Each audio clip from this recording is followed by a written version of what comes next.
The sea was calm that morning, deceptively calm, the kind of stillness that almost seemed intentional, as if nature itself held its breath. Far from any commercial lanes, in waters the world rarely paid attention to, a U.S. Navy destroyer moved steadily across the blue expanse, performing what the Pentagon would later describe as a routine freedom of navigation patrol. For the crew aboard the USS Bradford, a modern Arleigh Burke-class guided missile destroyer, the assignment felt standard, predictable, a repetition of movements they had executed dozens of times. But below that veneer of normalcy, a subtle tension pulsed. The radar operators kept glancing at faint signals, the intelligence officers reviewed regional intercepts, and the commanding officer felt the unmistakable sensation that the sea was hiding something. Any sailor with experience could sense it, the kind of atmospheric pressure that precedes an unexpected turn in history. As dawn's first pale line split the horizon, the watch crew rotated out, and fresh personnel took positions across the decks and inside the Combat Information Center. One of the sonar technicians, barely 22, leaned closer to his station as he detected distant activity unusual for this portion of the Caribbean. Moments later, the radar operator spoke just loud enough for the tactical officer to hear. "We've got airborne contacts bearing 190 high-speed profiles." At first, the data appeared inconclusive, just streaks of electronic returns that could have been anything from routine patrol aircraft to noise generated by coastal radars. But within seconds, the tracks clarified and the operator's voice sharpened. Possible fighters, too. Correction, 3 aircraft, low altitude, closing speed increasing. That was the moment the routine patrol morphed into a developing threat, and that was the moment every sailor straightened in their seat. Word spread quickly through the ship, not with panic but with trained awareness. In the CIC, the tactical officer scanned the monitors. Venezuelan fighters did not normally operate this far north, not without purpose, and certainly not on a trajectory that intersected a U.S. warship. Communications officers began transmitting queries to regional air controllers requesting clarification. No response came back. Silence in these waters was loud. In Caracas, the sun had not yet risen. But inside an airbase that had seen increased activity in recent months, 3 Venezuelan Air Force pilots sat strapped tight inside their F-16A Fighting Falcons. Their engines roared as they sliced through the pre-dawn haze. Their orders, according to later intelligence assessments, were ambiguous enough to allow deniability, but precise enough to provoke confrontation. Whether the mission was a show of force, a test of American resolve, or an internal political maneuver would be debated by analysts for months. But in that moment, in the cold, calculated world of cockpit displays and target lock tones, only one thing mattered. The fighters were heading straight toward the Bradford. On the ship, after warnings went unacknowledged, procedures shifted. The captain was called to the bridge, his expression calm but alert. "Confirm their vector," he said. "Confirm no response to hails." Another attempt to communicate went out again, no acknowledgement. The fighters stayed silent. Silence in aerial engagements is a choice. The ships close in weapons systems moved to stand by, rotating slowly like awakened beasts. The radar signature of the lead aircraft sharpened. There at 25 miles, a voice called, formation tightening. Sailors exchanged glances. This was no training run.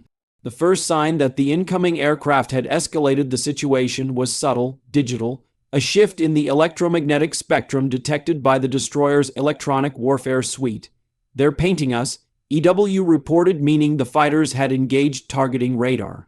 A phrase no ship wants to hear, especially not in disputed waters. A ripple of electricity shot through the CIC. The air inside felt heavier, more immediate. Adrenaline sharpened sounds, slowed thoughts, amplified instincts. The captain stepped forward. "Raise condition 2, ready batteries," a calm order, but the underlying message echoed through every bulkhead: prepare for hostility. Meanwhile, thousands of feet above the sea, Captain Diego Marquez, the lead Venezuelan pilot, glanced at his radar display. He breathed slowly, controlling his heartbeat, careful not to let tension alter his grip. His training taught him to approach with precision, neither too cautious nor reckless. But he knew the stakes. This was an American destroyer. These were the most advanced naval systems afloat. He had read about their capabilities during training, heard the stories pilots tell each other over late Night coffees how one wrong move could trigger a cascade of events no one could stop. His wingmen flanked him tightly. One of them, younger and less experienced, muttered over the comms that perhaps they should break off and report success without getting too close. Marquez had no such option. Orders were orders, and the eyes of both his superiors and his country's leadership were watching every second of this mission. Below, aboard the Bradford, officers debated the next step. The destroyer had rules of engagement to follow, guidelines designed to prevent unnecessary escalation. But when a foreign aircraft locks onto a U.S. warship, even briefly, procedure shifts to defensive postures. Do we have confirmation of hostile intent? One officer asked. Lock-on is hostile intent, another replied. Within our doctrine, that qualifies. The captain weighed every word carefully. Lives depended on the precision of his judgment. Launch the helo, he ordered. The MH-60R Seahawk on the deck spun up its rotors, an unmistakable symbol that the destroyer was elevating readiness. The aircraft lifted into the sky, swinging to the left with an almost predatory grace.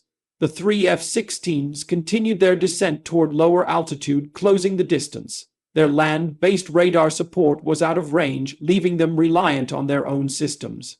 As the distance shrank to 15 miles, an urgent call came from the destroyer's bridge. Lead bird just switched to targeting mode again. Lock-on confirmed. There was no ambiguity now. The target lock was real. Every sailor on board felt the gravity of the situation. Not fear, they were trained for this, but the sober clarity that a miscalculation at this moment could ignite a regional conflict. Some gripped the rails, others adjusted helmets. The CIC filled with clipped commands, precise, swift, controlled. The Venezuelan jets kept coming. The destroyer's captain issued his next command, broadcast final warning. If they cross 10 miles, we respond. A powerful message blasted across international guard frequencies. Still no reply. At 12 miles, the fighters tightened formation again. 10 miles, the threshold, the air around the Bradford bristled with electronic energy. Suddenly, one of the F-16s broke formation, banking sharply to the right. Alarm bells rang in the CIC. Was it preparing a flanking approach? Was it malfunctioning? Or was this the moment the situation would spiral? The helo reported visual contact. 3 F-16s. One maneuvering independently. They're armed. On the Venezuelan side, tensions also rose. Marquez shouted at his wingman to return to formation, but the young pilot, perhaps overwhelmed by the pressure, misjudged his bank angle and drifted dangerously close to the Bradford's defensive envelope.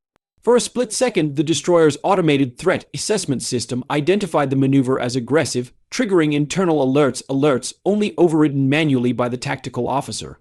Hold fire, the captain said. We don't escalate unless escalation is clear. He made the hardest kind of military decision, the choice not to react to provocation, even when reaction seemed justified. But above the sea, the fighters continued to hover on the edge of hostile intent. The lock-on warning tone continued inside the F-16 cockpits. Marquez knew that pressing any further could bring retaliation. He had been told to send a message, not trigger war. Inside his mind, conflicting pressures clashed: loyalty, responsibility, and the instinct of every pilot to return home alive. The Bradford launched chaff as a precaution, streaks of metallic foil blooming behind the ship. It served two purposes, defensive and symbolic. The message was unmistakable: we are ready if you fire. Marquez saw the chaff through the haze and realized the Americans were one mistake away from unleashing a response far beyond anything his squadron could handle. He also knew the world was watching, even though no cameras were present. Incidents like this rarely remained secret. Below him, the destroyer adjusted course slightly, positioning itself for an optimal defensive posture. The helo stayed flanking wide, monitoring every movement the fighters made. If one missile left one rail from one aircraft, the response would be instant. The lock-on tone repeated. Inside the CIC, the tactical officer slammed his fist gently into the console. What are they doing? Why maintain lock? They know our ROE, but logic sometimes bends under geopolitical pressure. The Venezuelan jets dipped to lower altitude and aggressive posture. The captain tensed. If they drop below 3,000 feet, we go to hard defensive. Then, without warning, Marquez made the decision he believed would save them all. He disengaged targeting mode. the lock-on signal vanished from the Bradford sensors. Lead bird breaking off, the helo radioed. One by one, the other fighters switched out of targeting mode as well. In the CEC, an audible exhale passed through the room, but the danger wasn't over yet. Intent remained unclear until the jets changed course. Seconds later, the fighters began to climb, gaining altitude. A clear, unmistakable gesture: disengagement.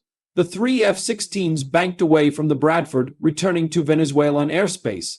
No shots fired, no missiles launched, no sailors harmed, but the world would remember that morning not for what happened, but for what almost happened: an aerial lock on between adversaries that came closer to igniting conflict than the public would ever know.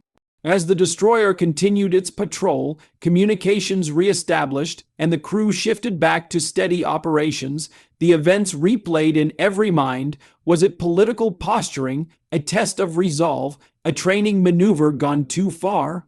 Intelligence analysts debated every angle. The official statements that followed were predictable, measured, careful, diplomatic. Both nations downplayed the event publicly, though behind closed doors it became a topic of heated strategic meetings. Military planners studied cockpit data, radar logs, and decision timelines.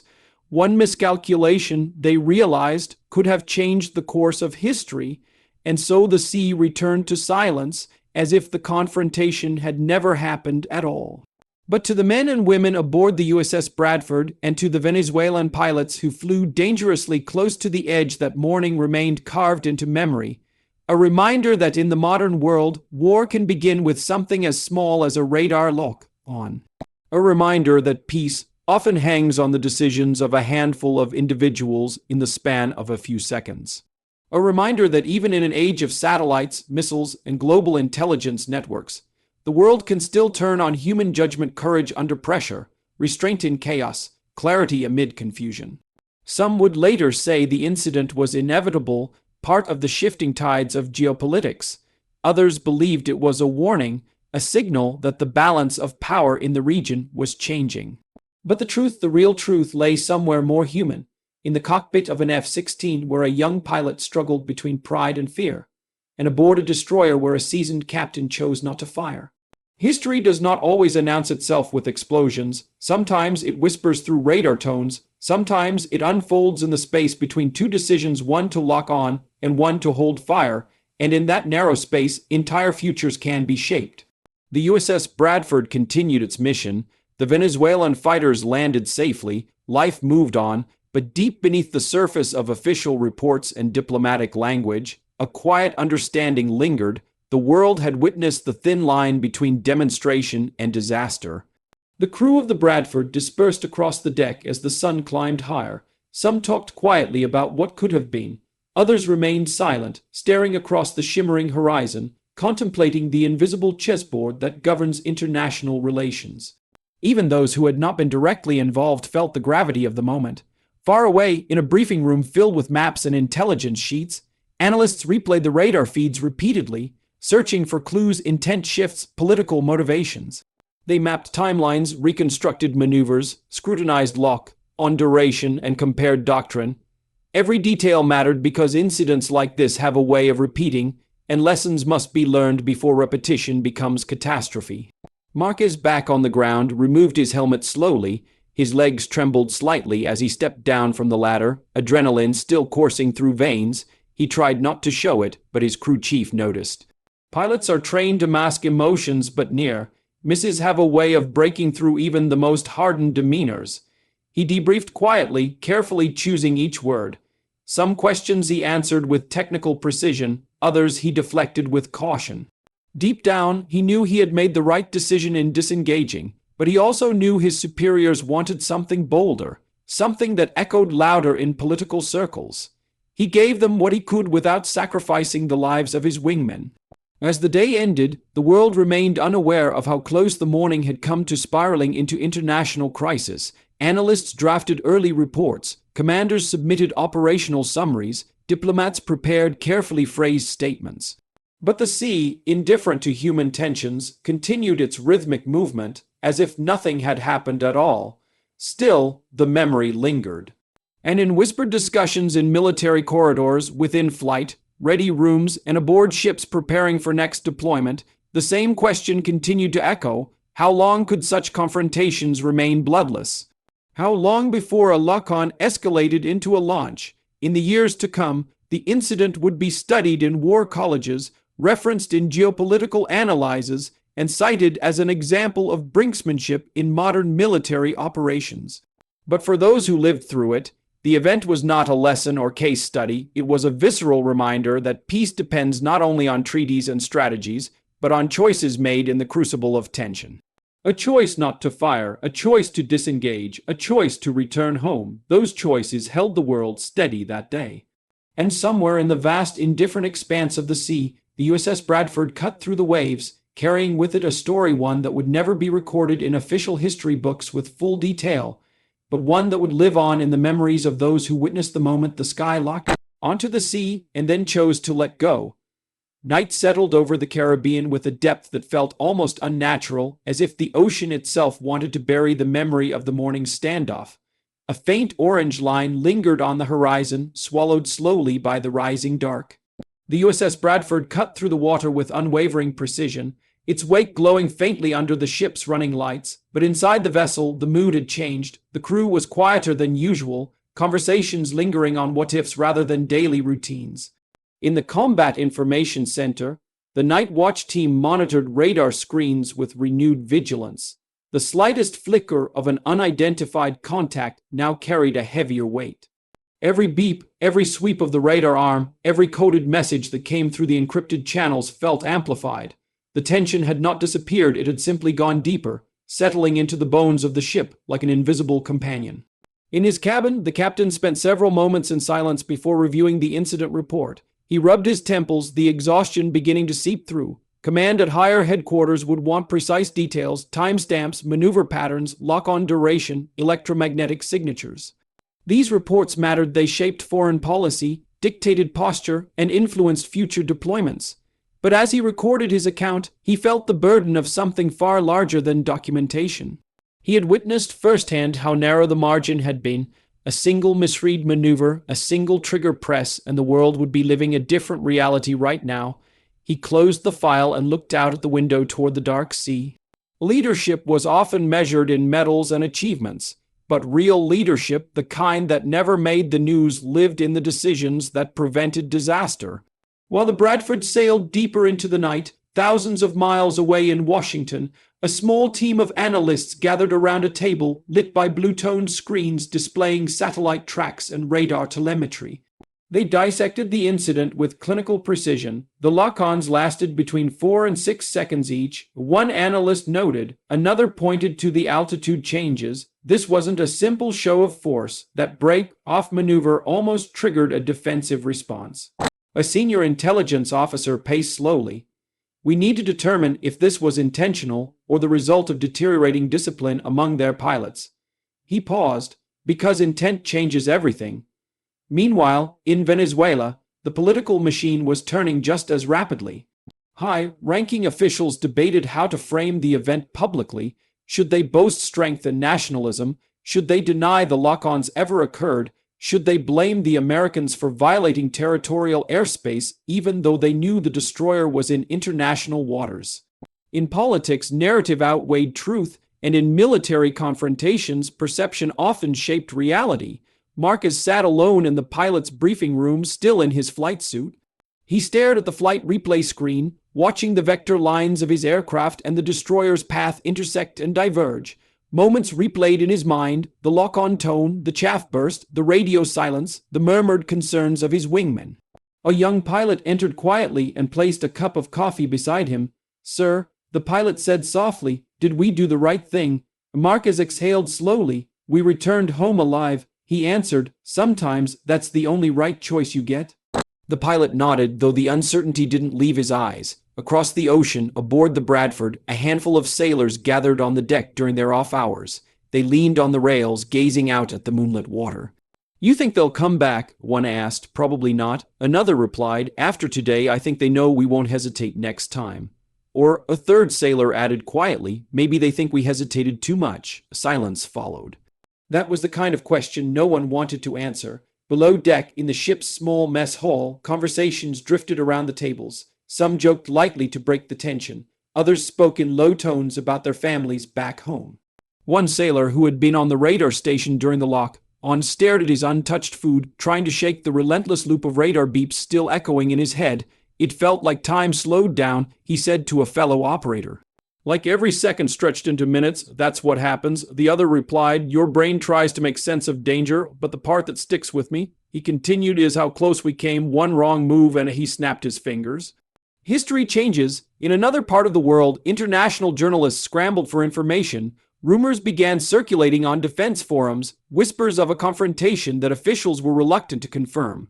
Social media buzzed with speculation, some accurate, most wildly exaggerated. A few analysts claimed to have inside sources, warning that a regional conflict had been narrowly avoided. Most people dismissed the talk as sensationalism, never realizing that the truth was far more dramatic than any headline could capture. As the Bradford continued its patrol, the captain eventually returned to the bridge. He stepped outside onto the starboard walkway and inhaled the cool midnight air.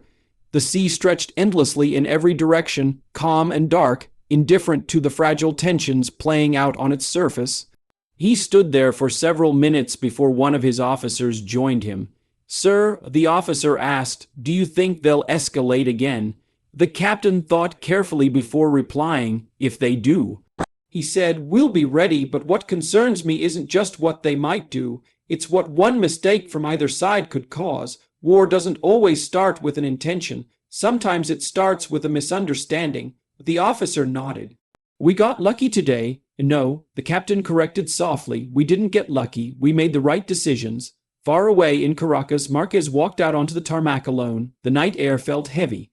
Fighter jets sat quietly under floodlights, their surfaces gleaming like silent predators waiting for orders. He touched the side of his F-16 gently, as if acknowledging the thin line they had walked together that morning. He knew the political narratives would twist the truth. He knew officials would either inflate or downplay what happened, but he also knew what he had seen: the defensive systems activated, the chaff streaking through the air, the destroyer's helo circling like a warning. He knew that another pilot, less experienced or more impulsive, could have made a very different decision. He closed his eyes for a moment, breathing deeply. The weight of responsibility pressed heavily on him, the burden of making choices that could shape the fate of nations. Back aboard the destroyer, the night passed without further incident. Radar screens remained clear. No fighters returned. The sea remained calm, but the ship carried the memory of the confrontation with it, like a scar stitched into its steel. Those scars, invisible yet enduring, are the cost of standing guard in contested waters. As dawn approached again, the horizon brightened with soft amber light. Sailors rotated into new shifts. Engines hummed steadily. The ship sliced through the waves with renewed purpose. Yet something had changed, not just in the sailors, but in the atmosphere itself. The Caribbean felt different now, as if a new chapter of uncertainty had begun. The incident would not simply fade away. It would ripple outward, shaping military doctrines, diplomatic exchanges, and strategic planning sessions for years to come. The sea does not reveal the tensions that unfold upon it. But sometimes it carries the echoes of radar tones, echoes of near misses, echoes of decisions that prevented catastrophe, and somewhere in those echoes lies a reminder that peace is not the absence of conflict, but the successful avoidance of it. The USS Bradford continued on, vigilant, resolute, ready for whatever the horizon held next.